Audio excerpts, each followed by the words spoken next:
وبركاته. إن الحمد لله نحمده ونستعينه ونستغفره ونعوذ بالله من شرور أنفسنا ومن سيئات أعمالنا. من يهده الله فلا مضل له ومن يضلل فلا هادي له. أشهد أن لا إله إلا الله وحده لا شريك له شهادة أنه خير مقاما وأحسن نبيا. وأشهد أن محمدا عبده ورسوله متصف بالمكارم الكرام والسمية. اللهم صل وسلم وبارك على محمد كان صادق الوعد وكان رسولا نبيا وعلى آله وصحبه يسلمون إسلامه ولا يفعل شيئا عليا. أما بعد، فقال الله تعالى في كتابه الكريم: أعوذ بالله من الشيطان الرجيم. بسم الله الرحمن الرحيم. يا أيها الذين آمنوا كتب عليكم الصيام كما كتب على الذين من قبلكم لعلكم تتقون. الآية. رب اشرح لي صدري ويسر لي أمري واحلل عقدة من لساني يفقهوا قولي. Alhamdulillah, teman-teman, kita senantiasa memanjatkan puji dan bersyukur kepada Allah Subhanahu wa Ta'ala, Zat yang telah menciptakan kita, Zat yang akan mematikan kita dan yang akan membangkitkan kita kembali, Zat yang akan meminta pertanggungjawaban terhadap apa-apa yang kita lakukan di muka bumi ini dengan hukum Allah Subhanahu wa Ta'ala.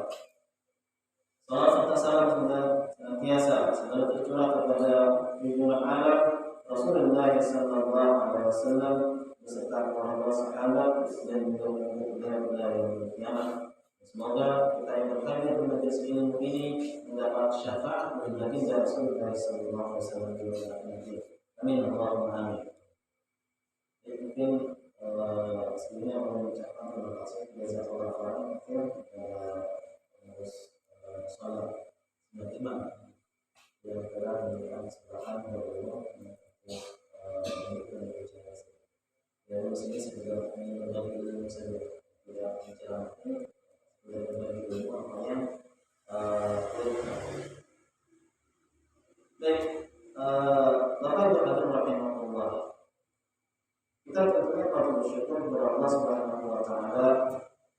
Kita masih dipertemukan oleh Allah di bulan yang penuh barakah ini, bulan yang penuh barakah ini, dan yang paling terpenting adalah kita diberikan oleh Allah Subhanahu wa Ta'ala kemampuan untuk mengisi bulan Ramadan ini dengan berbagai amal ibadah. Ya, mengisi bulan Ramadan ini dengan berbagai ibadah. Apalah artinya kemudian kalau ternyata kita dipertemukan oleh Allah Subhanahu wa Ta'ala di bulan penuh barakah ini, namun nyatanya kita tidak mampu untuk kemudian mengisi bulan Ramadan ini dengan berbagai macam ibadah. Bahkan yang lebih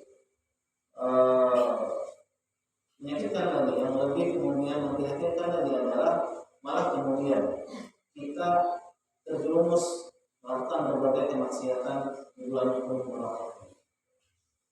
Dan terlebih daripada itu adalah kita mengisi bulan Ramadan ini salah satunya dengan duduk di majelis ilmu. Ya, karena banyak banget keutamaan di sebelum ini. Kata Nabi Sallallahu Alaihi Wasallam dalam sebuah hadis, "Fadlul ilmi khair." Jadi keutamaan menuntut ilmu, keutamaan ilmu itu kata Rasulullah Sallallahu Alaihi Wasallam adalah min fadlil ibadah, yakni lebih utama ketimbang ibadah. Ya. Bahkan disebutkan duduknya seseorang di majelis ilmu itu lebih utama ketimbang seseorang itu beribadah 1000 tahun lamanya. Ya, 1000 tahun kita beribadah itu masih kalah dibandingkan dengan duduknya kita di majelis ilmu. Maksudnya apa? Maksudnya ada kalau ternyata ibadah yang kita lakukan itu tanpa disertai dengan ilmu. Ya, coba bisa kita sholat subuh bisa. Kemudian tanpa disertai ilmu, ya, sehingga kemudian ibadahnya bisa jadi malah bukan pada Allah SWT, bukan malah kemudian dapat pahala, tapi malah kemudian bisa jadi dapat dosa. Karena kemudian apa? Karena tanpa disertai dengan ilmu. Maka ilmu penting. Rasulullah SAW dalam hadis yang lain menyebutkan kepada kulli muslimin wal muslimat. Menuntut ilmu itu kata Rasulullah SAW wajib hukumnya ya baik muslim laki-laki ataupun muslim perempuan. Ya. Nah, kunjungan ini ada pada ketika kita menuntut ilmu agama. Ya. Adapun kemudian ilmu yang lain, nah itu hukumnya fardu kifayah. Ya, asal ada yang sedang menuntutnya aja, dia sudah ada. Kalau ini itu fardunya fardu ain. Sama halnya kita sebut sholat fardu lima waktu. Fardu ain. Meskipun banyak orang yang menuntut ilmu, tapi kalau kita ada empat, nah kita harus berdosa. Ya. Sama halnya orang sembahyang, bertahan sembahyang subuh misalnya. Kita ada sembahyang, kita nggak dosa. Nah bedakannya kalau ada fardu kifayah. Ambil contoh misalnya ada penularan jenazah, orang sembahyang, sembahyang fardu kifayah. Kita ada empat, yang penting sudah ada ya, ilmu kesehatan, ilmu kedokteran misalnya itu fardu kifayah. Yang penting sudah ada namun bagi itu, itu sudah kenal. Nah, Bapak yang bermanfaat dalam kesempatan ini mungkin ulun ada yang menyampaikan satu hadis yang ini insyaallah kita boleh kami sampai bisa menerima insyaallah bahwa malam ini dan besok insyaallah kita akan membahas satu hadis dari Rasulullah SAW. Hadis ini begini. An Abi Dzar radhiyallahu anhu qala Abi Dzar sahabat Rasulullah yang dalam sebuah sirah disebutkan bahwasanya ketika beliau masuk Islam Abi Dzar ini adalah dari suku Ghifar. Ghifar itu ada di sekarang dan di sekitar beliau ketika masuk Islam tidak lama kemudian beliau pulang ke daerah asalnya. Dan Masya Allah, tidak lama setelah berpulang dari asalnya, balik ke hadapan Rasulullah, beliau hampir membawa seluruh orang yang disukai seluruh masuk Islam. Masya Allah. Apa kata beliau? Qala Rasulullah SAW. Rasulullah SAW bersabda.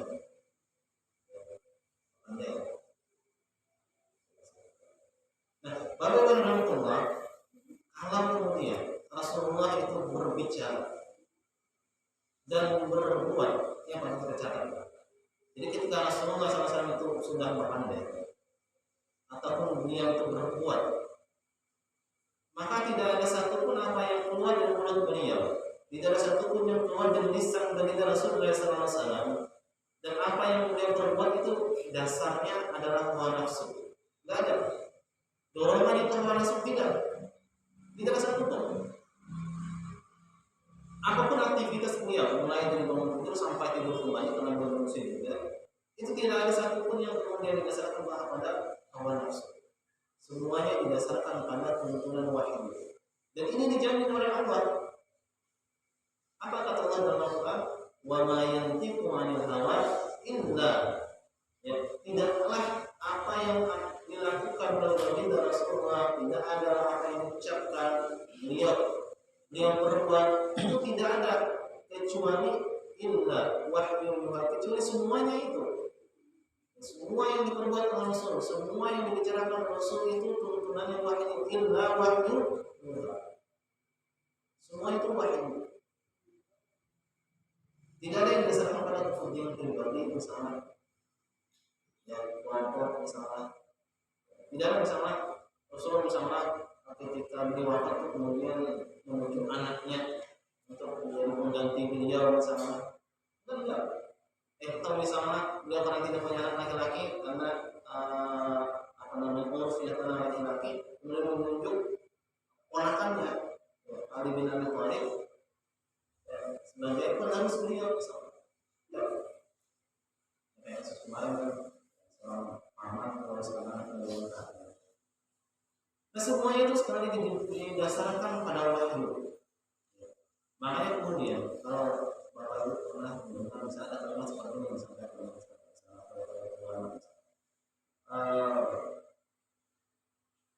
firman Allah Subhanahu wa taala melalui firman Allah Subhanahu wa taala melalui lisan baginda Rasulullah SAW. itu seperti itu. Padahal yang diucapkan setelahnya adalah hadis. Kenapa? Karena sesungguhnya hadis itu sesungguhnya wahyu juga. Ya, bedanya dengan Al-Quran adalah kalau Al-Quran itu ya yang disampaikan oleh baginda Rasulullah SAW itu redaksinya, kalimatnya, kata-katanya, titik komanya persis sama dengan yang disampaikan oleh Allah Subhanahu wa taala.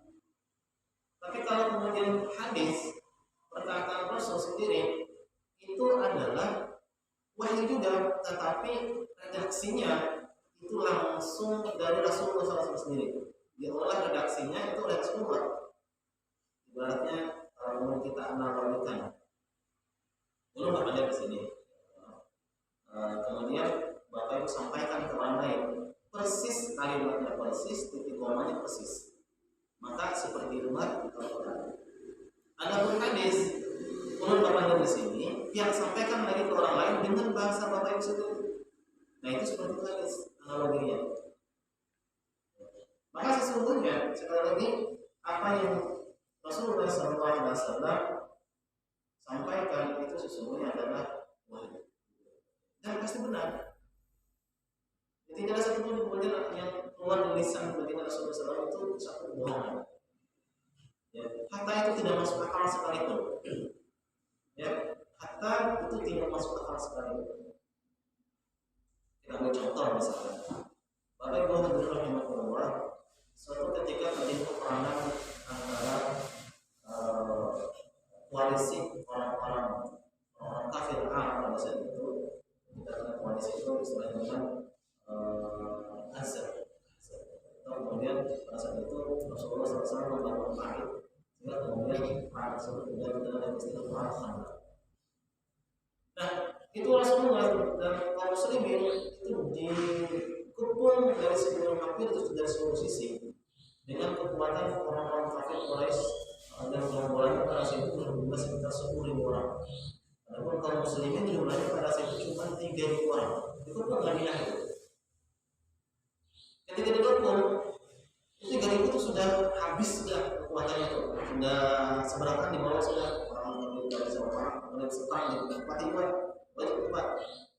Kecuali anak, kecuali orang tua, kecuali orang-orang yang tidak mampu untuk semuanya itu sudah kurang, sangat punya tenaga. Itu jumlahnya 3.000. Habis-habisan sudah. Kaum muslimin dengan persenjataan orang-orang kafir dengan persenjataan lengkap 10.000. Kemudian perang sekarang antara Israel dan Palestina dengan kaum muslimin di Gaza itu ya seperti itulah gambarnya. Israel dengan berbagai macam kecanggihannya, kaum muslimin di sana dengan berbagai keterbatasannya. Tapi pada saat itu Rasulullah SAW itu, ini ceritanya, orang muslimin membangun Parit. Ketika membangun Parit itu, kemudian ada satu batu besar yang kaum muslimin itu para sahabat tidak mampu mencari batu. Kemudian dipanggil Rasulullah untuk melecehkan batu tersebut. Dipecahkan oleh Rasulullah SAW dengan batu tersebut dengan 3 pukulan. Nah, dari 3 pukulan tersebut Rasul ditampakkan oleh Allah Subhanahu wa taala berbagai istana-istana kekuasaan pada saat itu. Ada Persia, ada kemudian ditanya oleh para sahabat, tadi melihat apa? Karena ketika pukul itu nampak cahaya. Ditanya oleh para sahabat. Kemudian Rasulullah menjawab, apa kata Rasulullah? Aku memperlihatkan istana ini, istana ini. Ya. Artinya maksudnya apa? Nanti kalau itu akan menguasai Persia, akan menguasai Romawi, akan menguasai dunia. Ya. Pada saat genting yang luar biasa pada saat itu. Ya mungkin kalau kita berlogika, ini juga akan mati dari hidup, kita akan hidup dalam mati. Hendak mengalahkan yang ini. Sebagai nantinya, ini kaum muslimin di Palestina, di Gaza itu kan luar biasa. Kemudian pada saat itu dijanjikan kepada mereka, Ketal itu nanti ada yang menjanjikan ya, Ketal itu nanti akan menguasai, akan menaklukkan Amerika, akan menaklukkan Cina, akan menaklukkan Inggris, akan menaklukkan dunia. Pada saat itu pengen hidup aja rasanya sudah alhamdulillah. kemudian dijanjikan menaklukkan Amerika misalnya, itu tidak masuk akal. Tapi kalau kemudian mengatakan itu Rasulullah, itu para sahabat itu sami'na wa ata'na. Ya, sami'na wa ata'na. Bahkan kemudian ketika Rasulullah cerita ketika Isra Mi'raj itu Rasul naik ke langit yang ketujuh saja, ya apa namanya? Ya para sahabat sami'na wa ata'na. Yang pertama kali membenarkan perkataan Rasulullah itu Bakar, makanya kemudian Bakar pun jauh bersama. Nah, bagaimana rahimahullah?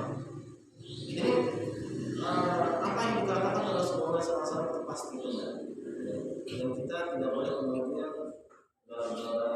merasa tidak masuk akal, merasa kemudian aneh. Padahal yang mengatakan itu Rasulullah kita tolak mengambil jangan. Ya. Semoga kemudian kita dapat syafaat beliau. Baik, bagaimana rahimahullah? Kita kembali kepada hadis tadi. Ana bidzalika Allah annahu qala Rasulullah sallallahu alaihi wasallam la tazalu ummati kata Rasulullah bi khair la tazalu ummati bi khair. Sesungguhnya kata Rasulullah sallallahu umatku itu nanti umatku itu kata Rasulullah senantiasa berada di dalam kebaikan. La tazalu ummati bi khair. Umatku itu akan senantiasa berada dalam kebaikan. Kapan? Ma'ajalul iftar wa khamsuhur, yakni ketika selama mereka menyegerakan waktu berbuka puasanya dan mengakhirkan waktu sahur. Nah, dari sini kita menyampaikan dua hal. Yang pertama sama pagi ini pagi ini satunya.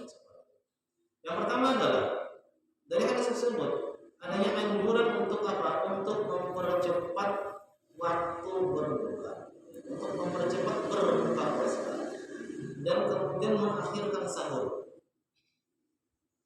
Ya. Nah, para ulama sepakat yang namanya sahur itu hukumnya adalah ya, sahur karena sahur barakah. Bersahurlah sesungguhnya karena sesungguhnya dalam sahur ada ini sahur itu hukumnya sudah tidak wajib.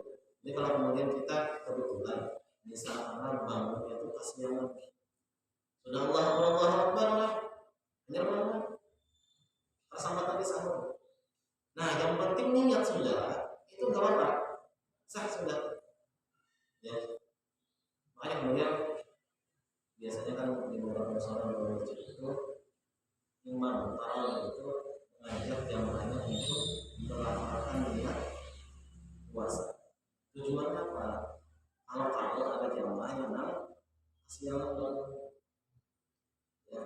Kalau ada niat, maka ada sah puasanya. Makanya kemudian niat itu perlu. Jadi sahur itu hukumnya sunnah dan mengakhirkan sahur itu apa namanya? Dan mengakhirkan sahur itu ini juga sunnah. Makan sahur itu maksudnya. Ya. Rasulullah SAW itu baru sekalian kalau dalam sebuah riwayat itu disebutkan beliau itu makan sahurnya pas waktu imsak. Jadi sekitar 10 menit terakhir beliau sudah selesai makan sahurnya. Ya. Jadi kalau pengen dapat pahala sunnah ya, yang enggak misalnya setengah jam sebelum azan subuh itu. Kalau mulanya sekarang misalnya ya setengah 5 kurang lebih lah. Itu misalnya dapat keutamaan pahala sahur. Ya, boleh sahurnya juga, boleh. Tapi tidak dapat keutamaan sahur. Jadi mengakhirkan sahur hukumnya sunnah dan mempercepat berbuka hukumnya sunnah juga. Jadi ketika Allah Akbar ya, ada maghrib, ya langsung naik makanan ada sudah buka, hidangan sudah ada, minuman sudah ada, ya langsung naik. Ya. Jangan kemudian merasa kita kuat, merasa kemudian tidak harus lagi, merasa belum lapar lagi. Wah enak-enak aja gitu puasanya. Kemudian sampai waktu orang terakhir soal sembuh aja jangan aja, nah jangan. Kalau kemudian kita menyengaja memperlambat berbuka puasa, padahal kita sedang ada, kemudian minum ada, segala macam kalau kita buka puasa lambat ya. masih sanggup lagi, maka ini haram hukumnya. Sayang, kita sudah siangnya berlapar-lapar puasa, haus, menahan segala macam, capek, ya. Ternyata kita pengen dapat pahala, malah dapat dosa. Karena apa? Karena tadi, nah ini kalau kita awal tadi, ya, ibadat menuntut ilmunya itu lebih utama ketimbang ibadah sebutan tanpa disertai ilmu. Kayak tadi, puasanya tanpa disertai ilmu itu lebih utama duduk dan duduk semua. Ya, karena dengan kita duduk di majelis dulu kita tahu bagaimana kayak ini ibadah puasa menjujur, ini ibadah sholat menjujur gitu. Ya. Nah jadi mempercepat berbuka puasa itu punya sunnah. Ya. Nah ini yang pertama. Ini yang pertama tadi adalah adanya anjuran dari Rasulullah SAW untuk kemudian mempercepat berbuka, bukan waktu berbukanya lah, waktu berbukanya terus itu maghrib ya, sama maghrib juga. Jadi ketika sudah sampai waktunya dia bersegera kita maksudnya.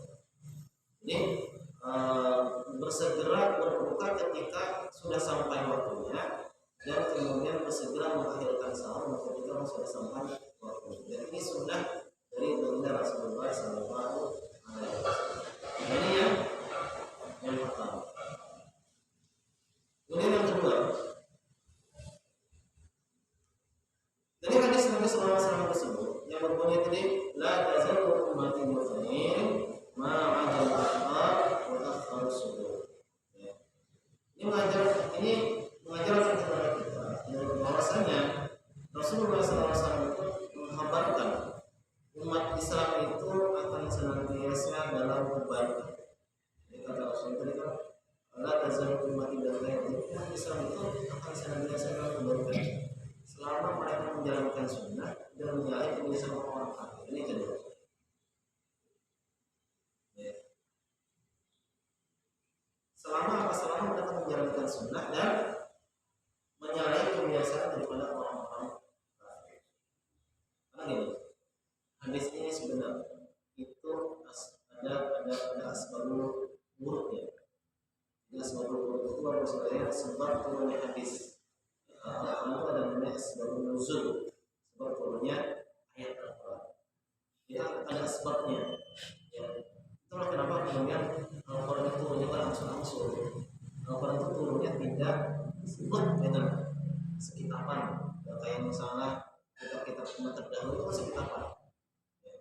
Ya, Musa, Dul Kusina, dan menerima kitab. Ya, ini Rasulullah tidak. Rasulullah diturunkan Al-Quran oleh Allah Subhanahu wa Ta'ala untuk langsung. Jadi ada kejadian.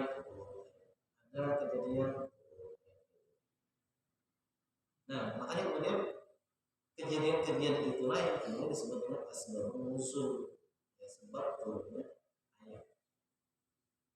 Ya. Di hadis itu disebut dengan asbabun nuzul, sebab turunnya hadis. Kenapa hadis ini menjadi ada? Kenapa hadis ini menjadi ada? Ada asbabnya. Nah itu kita kalau kemudian misalnya kita buka hadisnya ya biasanya tidak dicantumkan. Jadi ada biasanya yang membahas. Sedikit mungkin orang bisa lanjutkan. Jadi asbabul wurud daripada hadis yang tadi kita bacakan. Jadi hadis yang tadi Rasulullah itu hadis dari Muhammad. Seluruhnya adalah berkenaan dengan perintah Rasulullah SAW, kebiasaan Rasulullah untuk menyalahi daripada kebiasaan orang-orang kafir, terutama orang-orang dari kalangan Yahudi dan Nasrani. Ajal fitri kata Rasulullah tentang Yahuda yu'akhiru. Percepatlah oleh kalian itu berbuka puasa. Karena sesungguhnya orang-orang Yahudi itu mereka selalu mengakhirkan berbuka puasa. Nah itu. Jadi asbabul wurud daripada hadis ini adalah berkenaan dengan menyalahi kebiasaan daripada orang-orang kafir. Maka poin kedua yang akan kita bahas adalah jadi bahwasanya umat Islam itu akan senantiasa berada dalam kebaikan selama mereka menjalankan sunnah Nabi Sallallahu Alaihi Wasallam dan tidak menyalahi kebiasaan daripada orang-orang terutama dari kalangan yang tidak. Insya Allah ini akan kita sambung pada besok. Allah sebenarnya mungkin kalau kita konsisten saya mau saya itu ada waktu sedang menunggu ini satu pertanyaan juga silakan kalau ada gitu.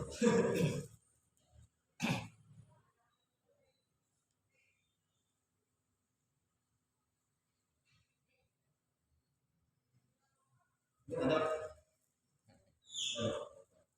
baik insyaallah warahmatullahi mungkin ini sedikit yang ingin sampaikan dan sekedar berbagi karena